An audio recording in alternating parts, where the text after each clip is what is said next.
যে তৃণমূলকে যারা টাকা দেবে তাদেরকে আমি ভাতা দেবো 20-25 হাজার টাকা করে মাসে, আর যে তৃণমূলকে টাকা দিতে পারবে না তাকে আমি ভাতা দেবো না, এইটা কি করে সম্ভব হয়? এটা কোন আইনে বলা আছে? এটা কোন ধরনের মানবিকতা? 12% সুদে ওই টাকা আমরা ফেরত নেবো 2016 সাল থেকে, চ্যালেঞ্জ দিয়ে নেব। সময় লাগবে কিন্তু নেবো ফেরত। কিভাবে ফেরত নেবো, কি করব সেটা আমরা দেখাবো, ফেরত আমরা নেব। পার্থ চ্যাটার্জির নামটা আপনারা কানে শুনতে পেয়েছেন, পেছনের মাথাটা তো মেন মুখ্যমন্ত্রী, যে নিজে প্রেস কনফারেন্স করে বলছে। সেন্টিমেন্ট সবসময় জালিয়াতরা পাবে, এটা কি ধরনের কথাবার্তা? মানবিকতা সবসময় জালিয়াতদের পক্ষে যাবে, এটা কি ধরনের কথাবার্তা? সরকারি কর্মচারীদের টাকা মেরে তৃণমূলের পরিবার চলে, চোখে চোখ রেখে তৃণমূলের ওপর লড়াই হবে, তাতে জীবন চলে যায়, জান চলে যায়, কিচ্ছু পরোয়া নেই আমাদের। একটাই টার্গেট, মমতা বন্দ্যোপাধ্যায়কে পশ্চিমবাংলা থেকে সরাতে হবে, আর কোনো টার্গেট নেই। এবারে মুখ্যমন্ত্রী যে বারংবার এই press conference, group C group ডিদের ভাতা দান 20 এবং 25 হাজার টাকা, সেই ভাতাকে চ্যালেঞ্জ করে আজকে আপনারা আবার হাইকোর্টের দ্বারস্থ হন এবং সেই মামলা রীতিমতন শুনানিও হয়। মুখ্যমন্ত্রী যাই করে তাতেই আপনাদের অসুবিধা, তিনি বারংবার এটি প্রেস কনফারেন্স করে বলেন। আজকে আবারও আপনারা এই ভাতাকে চ্যালেঞ্জ করে হাইকোর্টের দ্বারস্থ হলেন, কেন? দেখুন, ভাতাটা যারা যারা তৃণমূলকে টাকা দিয়েছে তাদেরকে ভাতা দিচ্ছে বলে আমার আপত্তি। 22 লক্ষ SLSTর পরীক্ষার্থীকে যদি ভাতা দিত তাহলে আমার কোনো আপত্তি থাকতো না। 20 লক্ষ প্রাইমারি টেটে যারা চাকরি পায়নি তাদেরকে যদি ভাতা দিত আমার কোনো আপত্তি থাকতো না। ওয়েস্ট বেঙ্গল পাবলিক সার্ভিস কমিশনে যারা অ্যাপ্লাই করেছে, অ্যাডমিট কার্ড আছে, তাদেরকে যদি ভাতা দিত আমার আপত্তি থাকতো না, আমার আপত্তি থাকতো না। ভাতাটা যদি তৃণমূলকে কেউ টাকা দিয়েছে বলে দেওয়া হয় তাহলে আমার আপত্তি আছে। কিন্তু একেবারেই বিচারপতি অমৃতা সিনহা তিনি স্পষ্টত জানিয়ে দিয়েছেন যে এখতিয়ারের বাইরে গিয়েছে রাজ্য, কিন্তু রাজ্য তো মানবিক দিক তুলে ধরছেন একেবারে। 1 কোটি বেকার যুবক আছে পশ্চিমবাংলাতে, 1 কোটি বেকার যুবতী আছে পশ্চিমবাংলাতে, তারা ভাতা পাবে না কেন? সেটা মানবিক দিক না? যে তৃণমূলকে নোট দেবে সেটাই শুধু মানবিক দিক হয়ে যাবে? যারা তৃণমূলকে নোট দেবে তারা মানবিক দিক হয়ে গেল, আর যে নোট দিতে পারেনি তৃণমূলকে সেটা মানবিক দিক হবে না? এইটা কি করে সম্ভব হয়? এই বৈষম্যতা কি করে হয়? এইটার বিরুদ্ধেই তো আমাদের লড়াই। আমি তো সমগ্র যুব সমাজকে আপনাদের মাধ্যমে বলবো, জেগে উঠুন এবং তৃণমূলের বিরুদ্ধে লড়াই করুন। কিন্তু দাদা একেবারেই রাজ্যের পক্ষ থেকে বলা হয়েছে যে রিভিউ পিটিশনে যতদিন না কিছু হচ্ছে ততদিনই এই ভাতা দেওয়া হবে, কারণ তারা সাডেনলি তাদের চাকরিটা হারিয়ে ফেলেছেন, সংসার কি করে চালাবেন তাই। এই যে 2016 সাল থেকে 11 সাল থেকে আর 25 সাল অবধি যারা চাকরি পায়নি তারা কি করে সংসার চালাচ্ছে? তাদের দিকটা কেন দেখা হচ্ছে না? মানে যারা টাকা দিল রাজ্য সরকারকে, তৃণমূলকে আর পিসি ভাইপোকে, তারা ঠিক থাকবে, তাদেরকে রাজ্য সরকার এবং পিসি ভাইপো দেখবে, আর যারা টাকা দিতে পারলো না তাদেরকে দেখবে না। এইটা কি করে সম্ভব? আমি তো সারা পশ্চিমবাংলার যুব সমাজকে, যাদের 18 বছর থেকে আর 45 বছর পর্যন্ত যাদের বয়স, তাদের সবাইকে আমি জেগে উঠতে বলবো, এইটা কি করে সম্ভব হয় যে তৃণমূলকে যারা টাকা দেবে তাদেরকে আমি ভাতা দেবো 20-25 হাজার টাকা করে মাসে, আর যে তৃণমূলকে টাকা দিতে পারবে না তাকে আমি ভাতা দেবো না? এইটা কি করে সম্ভব হয়? এটা কোন আইনে বলা আছে? এটা কোন ধরনের মানবিকতা? এইটা কোন ধরনের মানবিকতা? উত্তর দেওয়া উচিত মুখ্যমন্ত্রী মমতা বন্দ্যোপাধ্যায়। জালিয়াতি আর ফ্রডের কিং মেকার এই নোটিফিকেশনটা প্রমাণ করে। মামলা তো হয়েছে, আগামী দিনে যখন 2016 সালে যখন আমরা বলেছিলাম দুর্নীতি হয়েছে, আমাদের কথা কেউ বিশ্বাস করেনি। কলকাতা হাইকোর্ট যখন 26,000 অ্যাপয়েন্টমেন্ট টার্মিনেট করে দিয়েছিল তখনও আমাদের কথা কেউ বিশ্বাস করেনি সারা পশ্চিমবাংলার লোক। যখন সুপ্রিম কোর্ট 26,000 বাতিল করলো এবং বলল টাকা ফেরত দিয়ে দাও, এখন মানুষের মাথার মধ্যে এটা ঢুকেছে যে সরকারি চাকরি যেতে পারে, শুধু না টাকাটা ফেরতও দিতে হতে পারে। আমরা যেটা বলি, আমি যেটা বলি সেটা আমি করিয়ে দেখাবো, এবং টাকা শুধু আদায় করব শুধু না, এই নোটিফিকেশনটাও নিয়ে আমরা লড়াই করব, কতদূর যেতে পারি আপনারা দেখবেন। কিন্তু বিশেষ খাত থেকে এই টাকা বরাদ্দ করা হয়েছে রাজ্যের যিনি আইনজীবী তিনি স্পষ্টত জানিয়েছিলেন। কোন বিশেষ খাত? রাজ্য যে কোনো খাত থেকেই টাকা বরাদ্দ করতে পারে, তাই দিয়ে আমাদের কোনো কনসার্ন না। আমাদের বক্তব্য হচ্ছিল টেন্টেড ক্যান্ডিডেট যাদের চাকরি চলে গেছে তাদেরকে ভাতা দেওয়া যাবে না, তাদের টাকা ফেরত দিতে হবে। 12% সুদে ওই টাকা আমরা ফেরত নেব 2016 সাল থেকে, চ্যালেঞ্জ দিয়ে নেব। সময় লাগবে কিন্তু নেব ফেরত। কিভাবে ফেরত নেব, কি করব সেটা আমরা দেখাবো, ফেরত আমরা নেব। কিন্তু দাদা এই যে গ্রুপ সি যাদের জন্য এই ভাতা নির্দিষ্ট করেছিলেন মাননীয়, একেবারে গ্রুপ সিদের এটি ভিডিও এবং অডিও ক্লিপিংস ইতিমধ্যেই ভাইরাল হয়েছিল, যাতে 4 জন মাথায় সহ পার্থ চ্যাটার্জির নামও আমরা শুনতে পেয়েছিলাম। পার্থ চ্যাটার্জির নামটা আপনারা কানে শুনতে পেয়েছেন, পেছনের মাথাটা তো মেন মুখ্যমন্ত্রী, যে নিজে প্রেস কনফারেন্স করে বলছে। ভাতাটা কে দিয়েছে? মুখ্যমন্ত্রী ছাড়া? মুখ্যমন্ত্রী নির্দেশে হয়েছে। আমরা দাবি তুলব ওনাকে গ্রেপ্তার করতে হবে, এটা আমাদের দাবি, ওনাকে গ্রেপ্তার করতে হবে। এবং যারা যুব সমাজ রয়েছে পশ্চিমবাংলাতে, যাদেরকে 2000 1000 টাকা করে দেওয়া হয়, কেন ওরা 20-30-20-25 হাজার টাকা করে পাবে না? 1 কোটি জনগণ। যে তৃণমূলকে টাকা দিতে পারলো সে ভাতা পাবে, আর যে তৃণমূলকে টাকা দিতে পারলো না সে ভাতা পাবে না। এটা কি করে হয়? এই বৈষম্যতা কি করে হয়?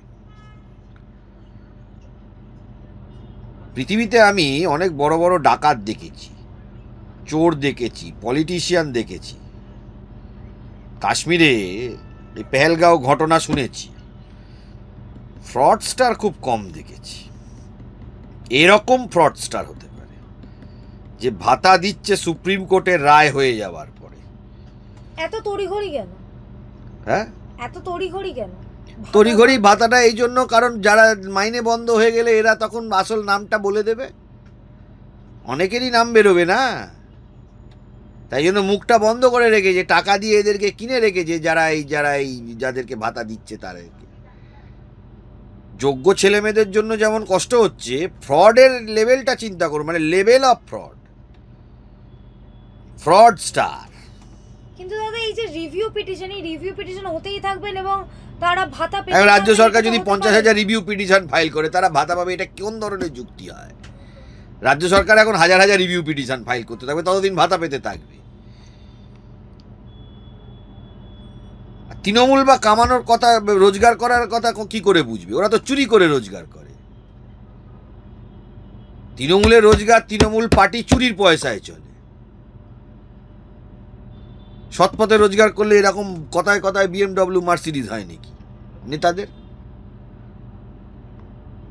ভাইপোর সমকক্ষ যেসব নেতারা আছে, সেম বয়সী নেতারা পশ্চিমবাংলাতে, তাদের জীবনের মান দেখুন আর ভাইপোর জীবনের মান দেখুন, দেখতে হবে তো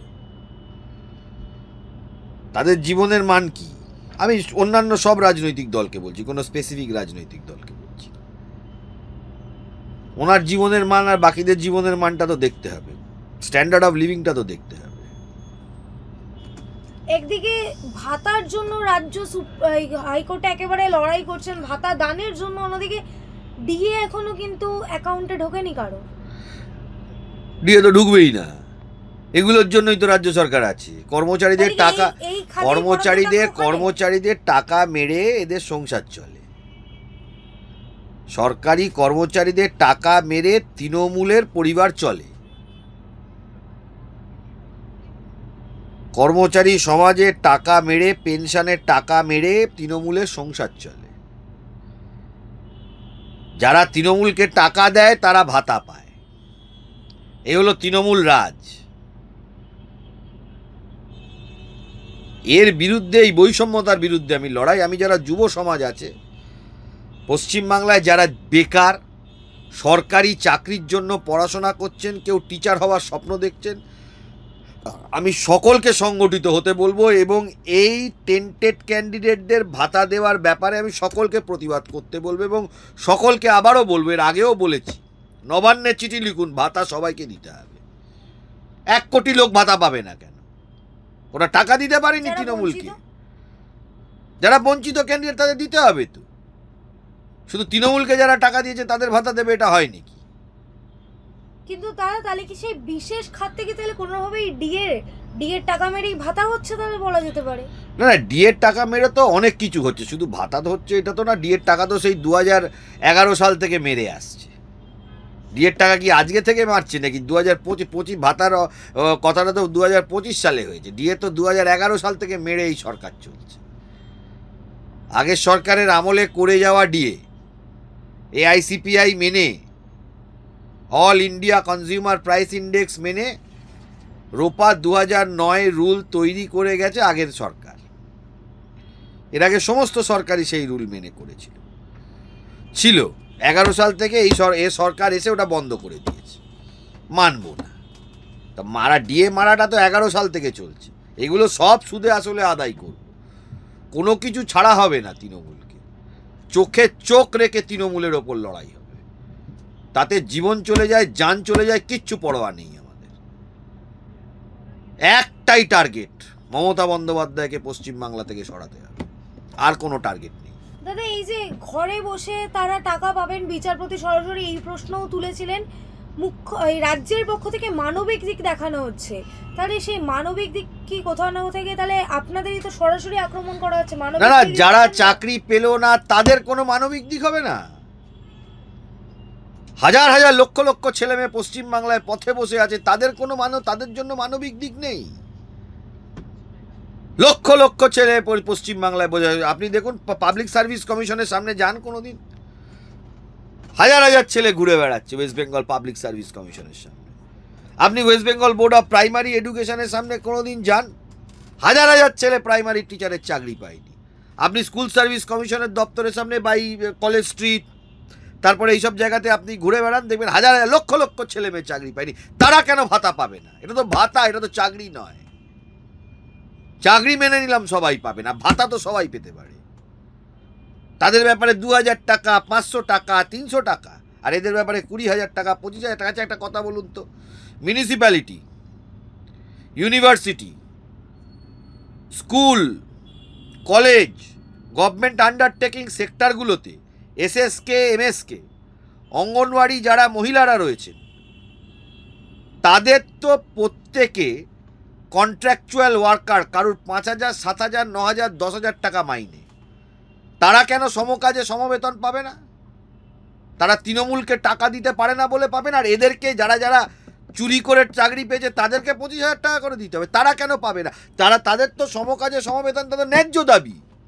এটা সুপ্রিম কোর্টের জাজমেন্ট আছে, Jagjit Singh versus state of পাঞ্জাবে, equal pay for equal work. তারা তাদের শ্রম দিয়ে, রোগড়ে, নিজের জীবনে কষ্ট করে তারা দেশের জন্য শ্রম দিচ্ছে, তারা মানুষের জন্য কাজ করছে। এই অঙ্গনওয়াড়ি মহিলারা যারা কন্ট্রাকচুয়াল চাকরি করছেন, তারা কন্ট্রাকচুয়াল টিচার যারা আছেন, তারা আয়ুষ ডক্টরসরা আছেন, তারা তো শ্রম দিয়ে, তারা কেন সমকাজে সমবেতন পাবে না? তাদের একটাই দোষ যে তৃণমূলকে পয়সা দিতে পারেনি। মুখ্যমন্ত্রী কিছু ঘোষণা করলে আপনার বারংবার হাইকোর্টে যান কেন? না না, মুখ্যমন্ত্রী 1 কোটি লোকের জন্য ঘোষণা করুক না। আমি কথা দিচ্ছি আপনাদের, আমি যাব না যদি সমস্ত পশ্চিমবাংলার মানুষকে ভাতা দিতে পারে। যদি দুটো জিনিস, এক, পশ্চিমবাংলার মানুষকে ভাতা দিতে পারে, 1 কোটি লোককে, 1 কোটি বেকারকে, 1 কোটির ওপর বেকার আছে। 2, সমস্ত সেক্টরে যদি মুখ্যমন্ত্রী মমতা বন্দ্যোপাধ্যায়, আপনাদের মাধ্যমে আমি বলছি, সমকাজে সমবেতন যদি চালু করতে পারে, তাহলে আমি অন্তত এই নিয়ে হাইকোর্টে যাব না, আপনাকে আমি কথা দিলাম। যদি না পারে, সারা পশ্চিমবাংলার মানুষকে বলবো এনাকে পদত্যাগ করাতে হবে। এত বড় ফ্রড পৃথিবীতে আমি দেখিনি চোখের সামনে। দাদা, একেবারে শেষ প্রশ্ন, মুখ্যমন্ত্রী বলেছিলেন যে যাদের এই গ্রুপ সি গ্রুপ ডি যারা ইতিমধ্যে এইভাবে চাকরিটা হারিয়েছেন, তাদের তিনি সরকারি অন্য ডিপার্টমেন্টে রিক্রুটমেন্ট করে দেবেন। দিন না দেখি কত বড় ক্ষমতা আছে, দিন না দেখি। যারা বেকার তাদের নিয়ে কথা বলেন না, যারা চাকরি হারিয়েছেন তাদের নিয়ে আপনি কথা বলছেন কেন? তার মধ্যে আজ অবধি আপনি কেন বাছেননি কারা টেন্টেড কারা নন টেন্টেড? এই প্রশ্নটার উত্তর আপনারা কেন মুখ্যমন্ত্রীকে জিজ্ঞেস করছেন না? সেন্টিমেন্ট সবসময় জালিয়াতরা পাবে, এটা কি ধরনের কথাবার্তা? মানবিকতা সবসময় জালিয়াতদের পক্ষে যাবে, এটা কি ধরনের কথাবার্তা? যে ঘুষ দিয়ে চাকরি পাবে তার জন্য মানবিকতা হবে, এটা হতে পারে কখনো? সারা বিশ্বে কোনো জায়গাতে হয়েছে, সারা পৃথিবীতে কোনো জায়গাতে হয়েছে? একটা দেশ দেখান সারা পৃথিবীতে 194টা দেশের মধ্যে যেখানে ঘুষ দিয়ে চাকরি পেয়েছে তার জন্য মানবিকতার প্রশ্ন হচ্ছে, বা সেখানে মিডিয়ার লোকজন বা বিভিন্ন লোকজন তাদের হয়ে কথা বলছে, বা সে দেশের মন্ত্রী বা সে দেশের নেতা তাদের হয়ে কথা বলছে। 194টা দেশের মধ্যে একটা দেশ দেখান। ভারতবর্ষে 28টা রাজ্য, পশ্চিমবাংলাকে বাদ দিয়ে আপনি দেখান, যে ঘুষ দিয়ে চাকরি পেয়েছে তার জন্য মানবিকতা। এটা হয়? যে ঘুষ দিয়ে চাকরি পেয়েছে তার জন্য মানবিকতা, এটা কি করে সম্ভব? দেখুন, আপনাকে আমি আবারও বলছি আপনাদের মাধ্যমে, যে ভয়ঙ্কর পরিস্থিতির দিকে মুখ্যমন্ত্রী নিয়ে যাচ্ছেন, সমগ্র যুব সমাজকে আমি বলবো, আপনারা জেগে উঠুন। জেগে ওঠার টাইম হয়েছে। বাঙালি সমাজ যদি ঘুমিয়ে থাকে, এই 26,000 যে মানুষজন রয়েছেন তাদের মধ্যে জেনুইনদেরও চাকরি গেছে। এটার কারণ একটা, ঘুমিয়ে থাকার জন্য। এই বাড়িতে বসে থাকলাম, বসে বসে ভেবে নিলাম সবাই আমার জন্য এসে আমাকে খাইয়ে মানুষ করে দেবে, আমি শিশু, এটা ভাবলে ভুল হবে। যেরকম আপনাকে আমি একটা কথা বলি, আমার নিজের মনের ফিলিংসের কথা বলছি, ভুল ত্রুটি জনগণ বিচার করবে, জনগণ মাপ করবে, জনগণ যা করার করবে, যারা দেখছে তারা করবে। দর্শকরা আমাকে মেরেছে, আমি বসে আছি কি কবে সিবিআই আসবে, কবে পুলিশ করবে, কবে তারা আমাকে দেখবে আর আমি বসে বসে বিচার পাবো। এটা কোথা থেকে সম্ভব? এই যে অভয়াকাণ্ড, সারাদিন আমি মাথার মধ্যে ভেবে রেখেছি যে আমাকে সিবিআই কবে দেখবে, আর ইডি কবে দেখবে, আর পুলিশ কবে দেখবে। নিজেকে গর্জে উঠতে হবে, যা করার নিজেকে করতে হবে। আইন তাকেই তার পাশে দাঁড়ায় যে নিজে সজাগ, নিজের অধিকার সম্বন্ধে লড়ে নিতে জানতে হয়। শুধু বাড়িতে বসে থেকে ঘুমিয়ে গেলাম যে আমার চাকরিটা হয়ে যাবে, বাড়িতে বসে থেকে ঘুমিয়ে গেলাম টুক করে একটা আমি পেয়ে যাব, এই যদি কারোর চিন্তাধারা থাকে তাহলে কিছুই হবে না। মানুষের কাছে অনুরোধ করব, সবাই জেগে উঠুন। এটা জেগে ওঠার টাইম। তৃণমূলকে যে টাকা দিয়েছে সে তার ভাতা হবে, আর বাকিরা ভাতা পাবে না, তা কি করে সম্ভব হয়? ছিনিয়ে নিতে হবে, কেউ দিয়ে দেবে না। অধিকার ছিনিয়ে নিতে হয়, কেউ পেয়ে যায় না। অধিকার ছিনিয়ে নিতে হয়, প্রয়োজনে যা করণীয় তা করতে হয়, কিন্তু অধিকার ছিনিয়ে নিতে হয়।